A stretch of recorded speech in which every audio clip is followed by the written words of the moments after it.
I've been to the elections here ever since 2000, and every other election people were very, very happy. They thought they were voting for change.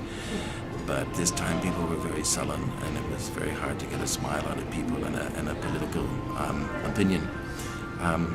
So I think people are going to be very cautious. I don't think there will be a mass rebellion or anything like that. People are kind of saying, well, God will find us another answer. It's a very religious society, and which is probably a good thing, because I don't think anybody wants to see a violent, chaotic process for the next few months.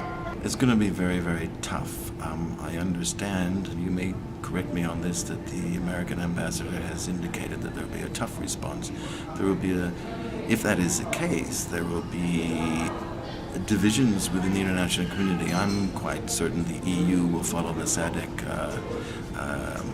ruling on this election, because they've already said, we will follow your lead.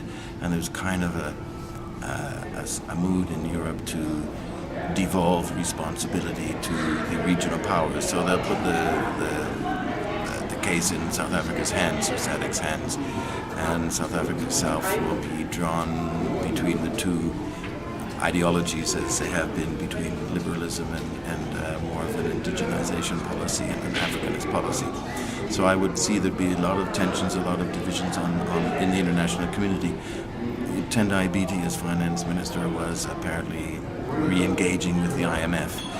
Will the technocrats within ZANU-PF attempt to continue that stance? I suppose a lot would depend too if there are rumors that there's an offer to Tendai Biti to be finance minister. Would he continue, or would he go back to the party as an MP and rebuild the party from the bottom up?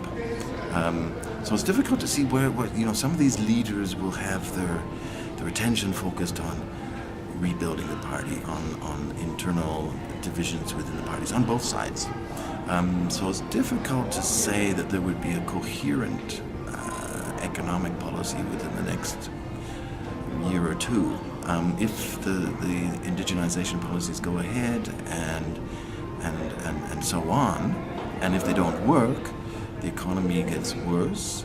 If there's a Zimbabwean currency, which Mugabe has promised, then we might get a dual exchange rate. We might get an inflationary situation like we had after 2008, and we'd have a meltdown again. So of course this makes it very difficult for the so-called West. Do they want to encourage a situation which would lead to a meltdown and a repeat of what's been happening in the last 13 years, 15 years, if we go to 1998, when things really started to change? It'll be a very difficult choice for the World Bank and the IMF over what kind of regime to re-engage with.